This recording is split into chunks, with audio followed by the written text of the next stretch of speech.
جو گھر کا نظام وجود میں آیا اس کے بارے میں فرمایا کہ الرجال قوامون علی النساء، اور اس کا ترجمہ صحیح ترین یہ ہوگا کہ مرد عورتوں پر حاکم ہے، اس لیے کہ قامہ کے بعد جب علا کا صیغہ آ جاتا اس پر کھڑے ہیں، قائم ہے، قوام ہے، وہ تو مبالغے کا صیغہ ہے، قائم سے کھڑا ہونے والا، قوام بہت قوت کے ساتھ کھڑا ہونے والا، اور پھر اعلیٰ کا جب آ جائے گا صلہ تو قوامون علی النساء، معلوم یہ ہوا کہ مرد عورتوں پر حاکم ہے۔ کس معنی میں؟ کہ خاندان کا یہ مختصر سا ادارہ جو ہے اس میں بہرحال سربراہی جو ہے وہ مرد کے پاس ہے، عورت کو آپ وزیر کہہ لیں کہ اس گھر کے اندر وزیر کی حیثیت اس کی ہے، پورا جو خاندان ہے، اولاد ہے، اس میں ظاہر بات ہے کہ والدین ہونے کے اعتبار سے اولاد کے ذمے ہے کہ دونوں کا ادب کریں، دونوں کا احترام کریں، بلکہ اس اعتبار سے میں ایک بات ابھی عرض کروں گا کہ وہ جو کسر کا جبر ہے اس میں شریعت نے عورت کا حق زیادہ کر دیا، جہاں قانونی طور پر کمی رکھی کہ مرد کو طلاق کا اختیار ہے عورت کو نہیں، خاندان کی سربراہی مرد کی ہے عورت کی نہیں، وہاں اب اس تلافی جو کی گئی ہے، اس کسر کا جبر جو کیا گیا ہے وہ اس والدین کے حقوق میں سے مثلا قرآن مجید میں اگرچہ متعدد مقامات پر 4 مقامات میرے سامنے موجود ہیں اس وقت جن میں اللہ تعالیٰ کے حق کے فوراً بعد والدین کے حق کا ذکر ہے، وَقَضَىٰ رَبُّكَ أَلَّا تَعْبُدُوا إِلَّا إِيَّاهُ وَبِالْوَالِدَيْنِ إِحْسَانًا، لیکن 2 مقامات ایسے ہیں کہ جن میں خاص طور پر ماؤں کا ذکر کیا گیا ہے، حَمَلَتْهُ أُمُّهُ وَهْنًا عَلَىٰ وَهْنٍ وَفِصَالُهُ فِي عَامَيْنِ أَنِ اشْكُرْ لِي وَلِوَالِدَيْكَ، اور اسی کی وضاحت ہمیں مل گئی حدیث نبوی میں کہ حضور سے ایک صحابی نے پوچھا کہ میرے حسن سلوک کا سب سے بڑھ کر مستحق کون ہے؟ آپ نے فرمایا تمہاری والدہ، کے بعد کون؟ پھر فرمایا تمہاری والدہ،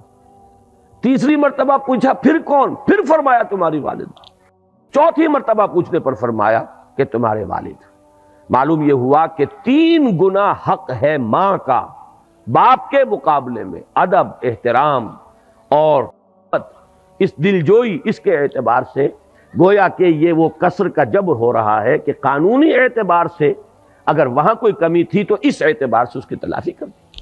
یہی وجہ ہے کہ آپ دیکھتے ہیں کہ حدیث نبوی میں علی صاحب الصلاۃ والسلام باپ کے قدموں تلے جنت کا تذکرہ نہیں ہے، الجنت تحت اقدام الامہات، جنت جو ہے وہ ماؤں کے قدموں تلے ہے، اس کو بھی آپ اسی کے حوالے سے سمجھ لیجیے۔ یہ وہی توازن پیدا کیا جا رہا ہے۔ اسی توازن کی ایک اور شکل ہے کہ بیٹوں کی پرورش پر کسی اجر و ثواب کا کوئی خاص تذکرہ نہیں ہے، یہ تو ٹھیک ہے، ایک انسان اپنی اولاد کو یہ سمجھتا ہے کہ اللہ کی عطا ہے، اللہ کی دی ہوئی چیز ہے، اور اس کا جو بھی حق مجھے ہے اس کے لیے پالنے کے لیے، پوسنے کے لیے، اس کی ضروریات پوری کرنے کے لیے، وہ چاہے بیٹا ہو چاہے بیٹی ہو، اس کے لیے وہ بھاگ دوڑ کرتا ہے یہ سمجھ کر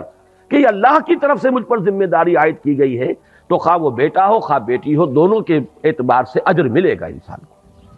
ویسے یہ کہ طبعی محبت کے تحت تو جانور بھی اپنے اولاد کی پرورش کرتے ہیں اور خبرگیری کچھ کرتے ہیں، انسان میں وہ اللہ تعالیٰ نے بہت ہی زیادہ مادہ رکھ دیا ہے، لیکن یہ ہے کہ اس میں اگر انسان یہ سمجھ کر کر رہا ہو کہ یہ در حقیقت اللہ کی عائد شدہ فرض ہے مجھ پر جو میں ادا کر رہا ہوں، یہ اللہ کی امانت ہے میرے پاس۔ یہی وجہ ہے کہ جو اولاد بچپن میں فوت ہو جاتی ہے اس کی نماز جو آپ پڑھتے ہیں، دعائے جنازہ جو اس میں مانگتے ہیں، اس میں کیا ہے؟ اللہم اجعلہ لنا فرطن واجعلہ لنا اجرا وذخرا واجعلہ لنا شافعا مشفعا، پروردگار یہ بچہ تو نے مجھے دیا تھا، تیری امانت تھی، میں نے جو محنت کی ہے، پالا پوسا، ہم نے جو بھی اس پر مشقت جھیلی ہے، پروردگار تو اس کو ہمارے لیے آخرت میں ذخیرہ بنا دے، اجر کا ذریعہ بنا دے۔ معلوم یہ ہوا کہ چونکہ تیری شے سمجھ کر ہم نے یہ کام کیا، اگر تبھی محبت کے تحت ہو تو پھر تو اجر آپ اس کے پر کلیم کر ہی نہیں سکتے،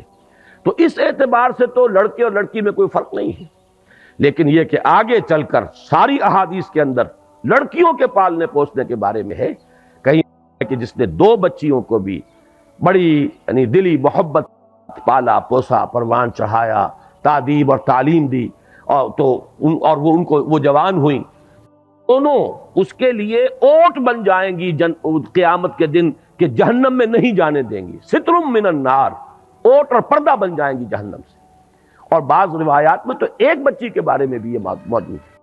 تو معلوم یہ ہوا کہ ایک ہے قانونی نظام، ایک ہے یہ اخلاقی نظام۔